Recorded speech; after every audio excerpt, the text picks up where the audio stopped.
Hi, welcome to Tess Ogamba Up Close. I don't know why I keep introducing like that. It's ingrained in my brain. This video is actually random and I got myself a new microphone. I'm testing it out. I hope it's good. Hope it's good. I have two other microphones, but they're not giving me what I bought them for. So I got this one to be using with my phone because I record my vlogs on my phone. Anyway, it's story time. This is random, but I feel like it's a conversation we should have. Actually, it's just me giving you my story, and I hope you'll give me yours in the comment section. This is stemming from, you guys remember my two videos? I don't know why we keep going back to that, but this is just for reference. I swear we are not gonna go into that anymore. But before I took them down, they were shared, I think, on TikTok. And my sisters told me that people are commenting on the video, and then one of the comments they told me about was apparently someone commented, someone who was one of my classmates. I went to the Kenya high school, so one of my classmates from the Kenya high school commented and said, "Oh, I know that girl. We were in the same school, the same, I don't know, stream, something like that." And then someone replied to that comment and said, "I didn't know people from Kenya high school also use dating sites." And at first, I don't know, I was like, what? I've never thought about it like that. And come to think of it, and under that person's reply, because I literally went to that video and checked out that particular reply, that comment, is it a reply? I don't know. The comment and the reply is under it. And people are like, yeah, we just thought it's people from the, I don't know, Nyakemincha, or I don't know which high schools that use dating sites. And I was like, bro, why are you setting standards for people out here? Why are you setting standards for people out here? And you see, those are the things that make other people feel like they should live a very high standard life compared to other people. And they're just standards you set. Maybe it was a joke, maybe it wasn't. But someone else watching that would think, people from the Kenya high school should not use dating sites. Anyway, I don't care what other people think. I feel like dating sites are important as much as you're not guaranteed to meet the man of your dreams. They come through for a lot of people, especially if you want to meet people outside your country or your town. Maybe you're in Nairobi or you're in London and want to meet someone in Manchester. Like, dating sites are the go-to. And for me particularly, I haven't dated much, and I feel like now when I think about it, I feel like that is something I should rectify. But I remember I dated, okay, yeah, I started dating in high school, but it was short-lived, didn't end well. It was just that, yeah, there's just this one guy I was hung up on, and I met this guy after my mom had passed on, and so I was really, really attached to him. That was back in high school, and then we broke up, and I remember at some point I even wanted to unalive myself because of how painful that breakup was. I remember my sister told me, because that guy used to tell me, "Don't text me, I am done with you, I have met better girls." And me, I'd say, "Okay, I won't text him." And then the next day I'm there begging, "Please take me back, please, please, I love you, please." And my son would tell me, "He told you not to call and text.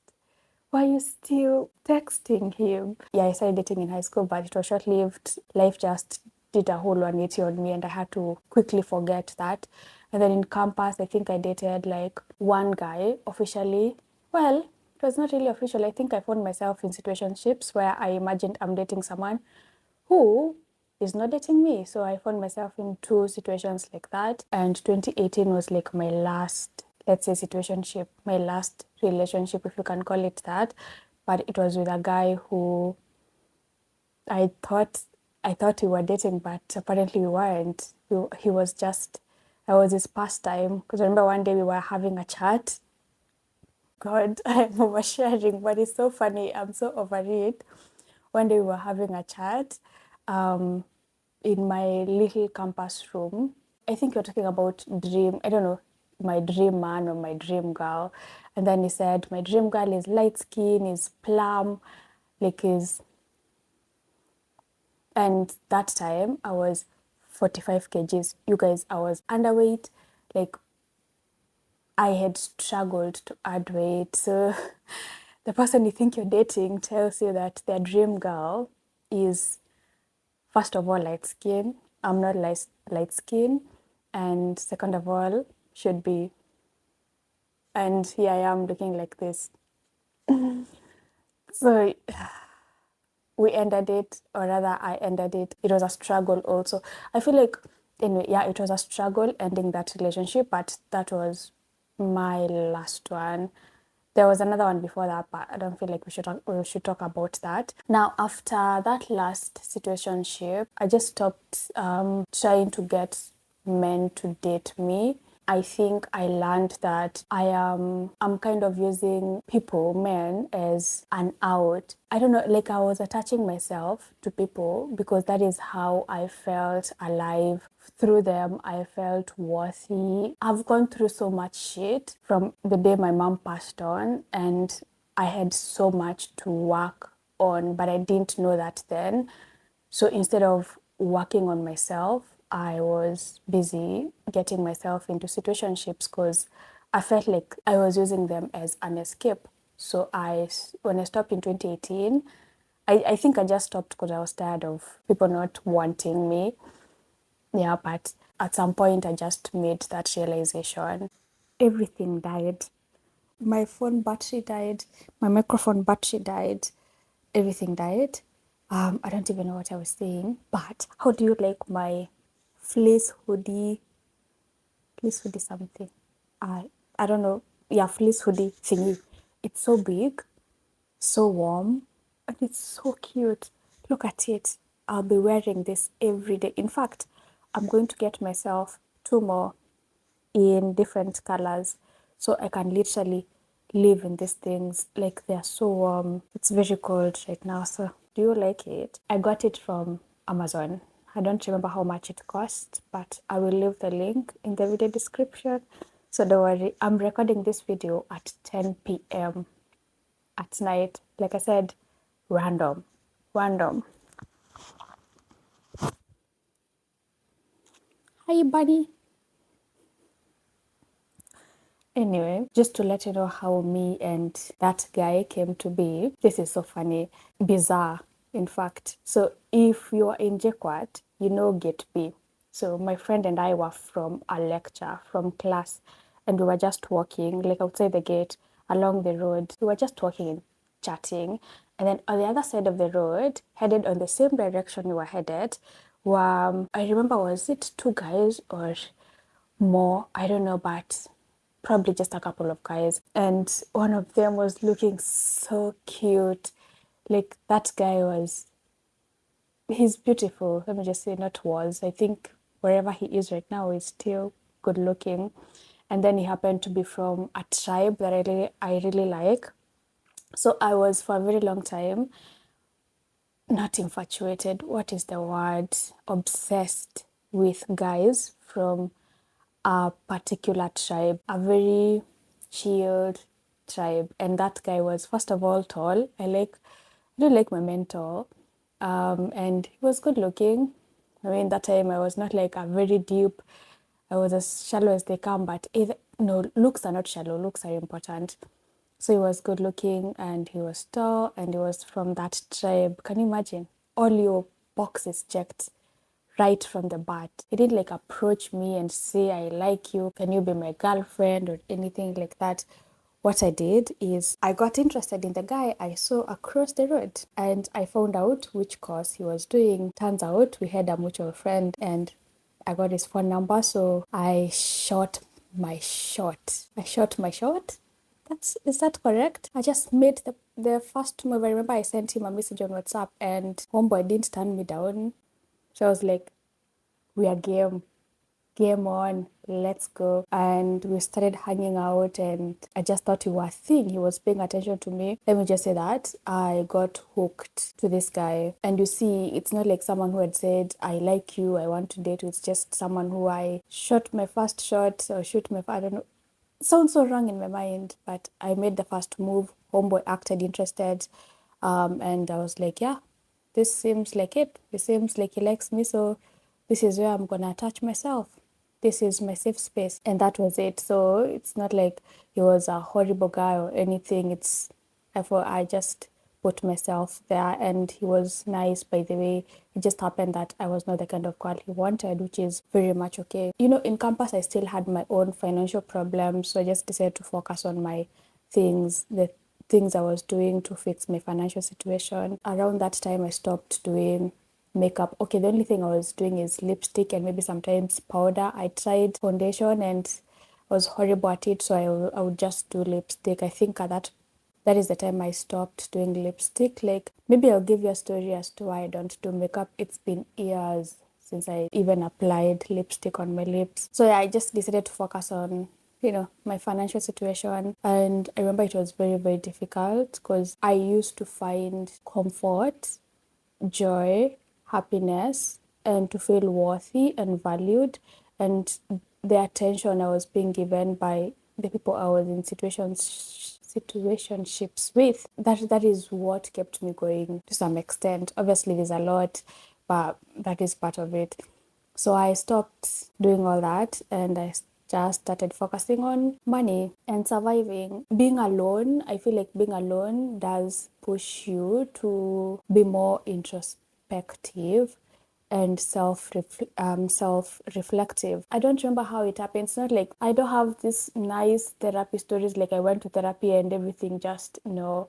I can't tell you what led to the other thing. As you see, things are happening it's a lot of things happening at the same time. So it's not like one thing happening after. You know how life is. Things happen. What is the word I'm looking for? I can't find that word. But I remember I was focusing on two things. My financial situation. Let me tell you, I swore to myself that I will do everything I possibly can to make sure I don't go back to where I was. That was one of my focus. Second was me. I wanted to find myself. When I lost my mom, I feel like I lost a part of myself. I usually say it's like a part of me died with her. She was my biggest support. In fact, everything I was doing, and I was an A student, all the things, everything I was doing, I'm just being honest, I was for my mom. Like, I loved that woman to death. And she was everything to me, literally. And so when I lost her, I remember I just felt like I lost myself. I didn't know who I was anymore because I was who she had shown me to be, because she'd cheer me on anything I wanted to do. She'd just she'd support it. To my mom, I was like, to my mom, I always felt invincible. Like, I was, anyways, she just made me feel she was life itself.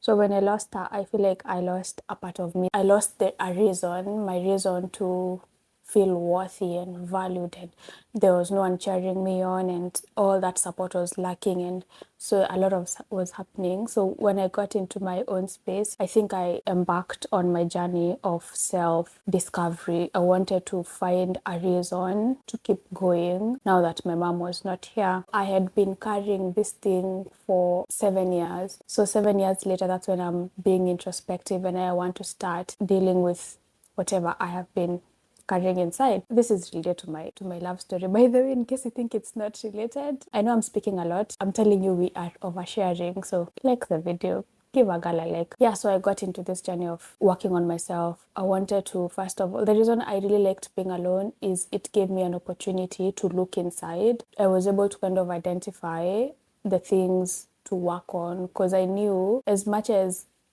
well, physical attributes were one of the reasons why men didn't run to me and love me the way I wanted them to love me. But I also know that even if you ask me right now, that guy that I left in campus, why I was so attached to him or why I felt like I loved him, I will tell you it's because of how he made me feel, and that is important. But I also wanted to be in a space where I can love someone for who they are, not for what they give me, how they make me feel, but for who they are, because who someone is kind of dictates how they treat other people and how they make other people feel. So I went into this journey of money. Very important. Money. I'm a hard worker. I put everything in it, and that time I was in employment and still doing my business. You know me, I'm that girl. I want to work hard, and it's not because doesn't come from just nowhere. This comes from a point of me knowing exactly how it feels to not have money. I got comfortable alone. I kind of found myself in some way, what I valued, and I was able to kind of redefine myself. I was very intentional about healing my wounds, and for me to heal my wounds, or to kind of address the impact of the trauma, I had to identify some of the issues that I wanted to work on. So I wanted to work on the main things. I said, I'm not gonna date, I'm not gonna do anything, I'm just gonna work on myself. So the next person I meet finds a healthy Tess, not a broken Tess who just attaches themselves to you because you make them feel a gap they have inside. So that was very important to me. Even friendship. I remember when I lost my mom, I became withdrawn. I didn't feel like I belonged, and I didn't know how to make friends anymore. I didn't feel like I was worthy of friendship and all that. But I remember after now I went into this, started being intentional about finding myself and working on myself and trying to kind of address the areas I felt like I was weak in. I did make, I'm not saying I have like a million and one friends. I have one or two. Honestly, I feel like I have two, three close friends. For me, that's enough. I'm not like an over the top kind of girl. For me, that's enough. But I think I now started making friends after being intentional about who I am. And I cannot say that I am now extremely self-aware. I can just say that at least I'm not where I was. I feel like right now I'm more, I find value in myself. I know myself better, and at least now I have a reason to do the things I do. Because back then it was just my mom, and now my mom is going now. Oh my God, why am I even working so hard? Why am I trying to pass an exam? Why am I even alive? My mom is gone. So right now, at least, there is more to life than mom. And I remember I would create an account on one platform and then forget about it. And then next time I remember, I go and find some weird, awkward messages from weird people, and then I delete the app. It was an on and off relationship with dating sites. I had deleted the app for a long time until I think around 2020, early 2020, I remember. So I got back onto the dating site. I did my profile. I said, let me do this. The first times I was joining and leaving, I would just join, not optimizing my profile, just look around, blah, blah, blah, get bored, get off. And this was no different. I did optimize my profile a bit. What I made trying to say, I think I've lost it. Anyway, so yeah, I got into dating site 2020 again for like I think the 10th time or the remember when I was creating this account, it was sort of just I wasn't like set, now I'm looking for a man, let's get into this thing, now we are putting all our effort. No, I wasn't. Even when I joined in 2020, I remember I set my profile, and for 1 week I was so motivated to swipe right, swipe left, chat, blah, and then it gets boring because I felt like the people I was meeting were so shallow or were not good enough and all that. And after a week, I didn't delete the app, but I was off it for months. I'm telling you, for months. I remember the only person I met on that dating site is some guy who I think we are still friends. I don't know. It takes usually catch up after a couple of months. That is the only person I met, and we were not talking that often. And at some point, I remember we went to WhatsApp. He was not hitting on me. We were not trying to date. We were just chatting. I'm a very weird person. Having conversations about anything, be it politics, economy, like let's have a conversation about it. That makes me so happy. I love that. So those are the kind of things. Even with my friends, we have so many conversations about random things, even subjects that we are not like experts in or conversant with, and I love that. And by the having such conversations with people, with the friends, they kind of stimulate this self-introspection, so it's a good thing. Anyway, so yeah, 2020, I wasn't like actively searching. That is the thing. I wasn't actively searching. Me, I was happy, comfortable, content, happy with myself. I had just gotten a new job, I remember, and I had gotten one or two more clients for my business, and I was doing well. I also had my hands full. I had so much work to do, running a business, a transcription business, going through transcripts one by one, trying to manage transcribers, clients. You are in full-time employment, you're working Monday to Saturday.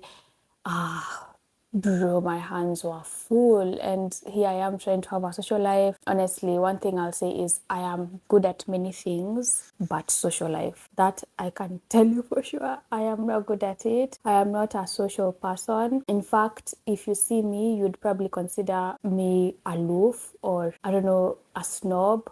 or a proud person. I feel like I have a resting bitch face. I don't know. So it's not my strength. Around that time when I just went back to the app, you see, when you randomly check your dating sites, dating app, after a long time, I'm telling you, months after months, and then there is a message. There are messages, not a message, there are messages, and then you're like, today I have the time.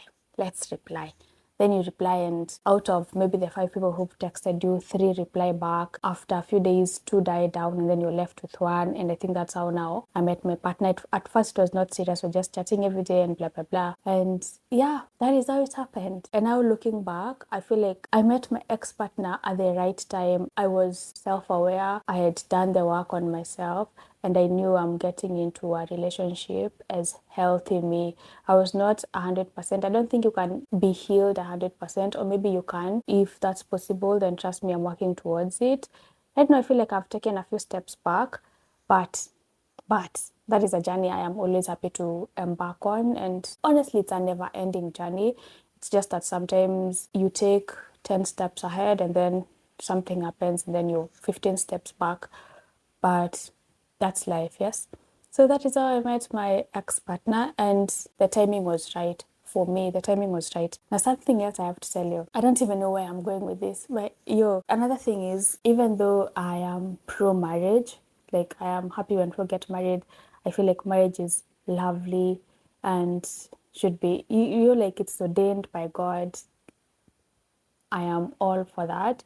But I was never obsessed with marriage. I was not daydreaming about it. I didn't have it on my goals, like get married, get children. No. For me, I usually say things like that. They happen when they happen. And if they happen, lovely. If they don't,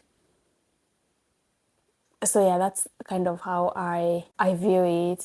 I'm not saying that I don't take it seriously. I'm just saying that I don't obsess over it. I don't think it's a life or death thing. I welcome it as long as it's healthy. At least that is the mindset I had. Right now, I feel like I need to revisit some of my values, the way I think about stuff, because now I have experience. I have lots of knowledge that I need to marry with the knowledge I had before and experiences. So I need to embark on that self-discovery journey again and find myself again, feel worthy and valuable and all that again, and just see from what I have learned so far, what can I change. Also try to evaluate my past, my trauma and all that, how they've played a part in my recent past. I'm talking about this and how I went on a self-discovery journey, because that is where I feel like that is where I'm headed right now. That is what I want to start again. I love self-discovery. It's beautiful. What am I even saying? Anyway, now I'm rambling.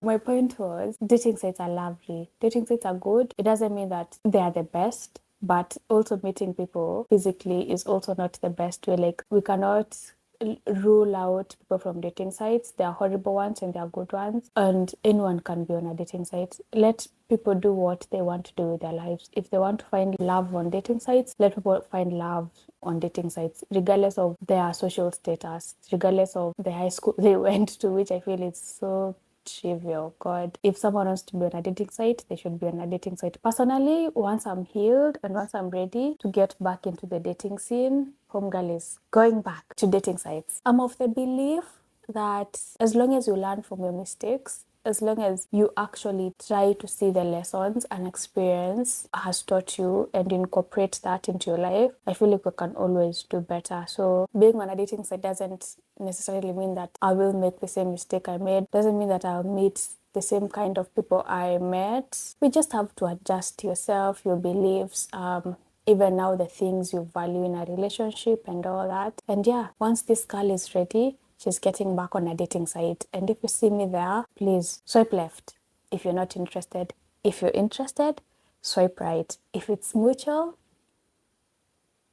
yeah, but I'm not getting back to dating right now. That's for sure. Maybe, I don't know. I don't even know when. Yeah, right now I'm not getting back to it. I'm telling you right now, I'm getting back on dating sites when I'm ready. I am an introvert. I can't start conversations with someone on the road. I am not that confident. I'm confident in my work. When it comes to social settings, I get serious social anxiety. I'm telling you, even seeing someone I know from afar, I have to rehearse what I'm going to tell that person. And most of the time, I'll pray, please, I hope she or he does not talk to me. Because then, yeah, it takes a lot of strength and just takes so much work to interact with people, especially to kind of, when you're breaking the ice, it's easier because dating sites help you break the ice. You know, the first awkward chats, you get some basic things out of the way. So when you actually meet in person, you have some things going for you. Like there's a connection there. So you're almost midway in the journey. Dating sites are good, especially for people like us who are challenged socially. And they should not be for certain people, they should be for everyone. So me, I'm getting back on a dating site. Honestly, I think I lost the point for this video, but I hope it made some sense to you. And let me know what your story is. Yeah, when it comes to dating sites, do you believe certain people should be on dating sites and certain people are too good for dating sites? Do you look at people on dating sites a certain way? Do you like look down on people when they tell you they are looking for love on dating sites? I don't know. Let me know what do you think about it. For me, I could care less. Dating sites, OnlyFans, I don't know where. I could care less where you're getting your love from, as long as you're doing it in a manner that makes you happy and you're being intentional about it. For me, I'm happy with whatever. So I'm just telling you, people who are complaining about me being from the Kenya high school and being on the dating site, we are getting back there. We are getting back there. Thank you so much for watching this video. I will see you in the next one.